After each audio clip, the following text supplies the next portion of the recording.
2G net তামাম slow' booking কৰোঁতে অকণমান টাইম লাগে আৰু উবেৰতনো 100 টকা লৈছেনে গ'ত আহিছোঁ গোট হ'বলৈ আহে গোট যায়হে গ'ত আহিছোঁ উখৰা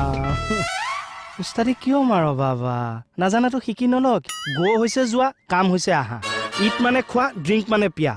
ষ্টপ ষ্টপ মানে ৰোৱা কিন্তু নৰ তাক বুজাই লওঁ এতিয়া তই উবেৰ ড্ৰাইভাৰটোক যেতিয়া কৈছ গ'টো খাটিব এতিয়া ছাৰক আহি কওঁতে কামটো খাটিব ৰাম সেইডাল গ' কাম নহয়হে এইটো উবেৰত এটা অপশ্যন থাকে পুল গ' এইবোৰ কৃষ্ণক চেণ্টি লাইফত উবেৰত উঠি পাইছানে গাড়ী থকা মানুহ যে উবেৰত কিয় উঠে কভাৰটোতে চকাকেইটা আঁকি ল বাইকৰ কথা কৈছোঁ ছাৰ দিয়ক নিদিওঁ কামত নহা মানুহক মই পইচা নিদিওঁ অঁ মোক কি হ'ব এতিয়া নেজানো মই পইচা কেনেকৈ দিম যেনেকে দিওঁ দে ইয়াৰ পৰা যা সেইকেইটা আপুনি দিবনে মইতো কভাৰত চকা দুটা আঁকি ল'ম তই কাগজৰ পইচাটো আঁকি ল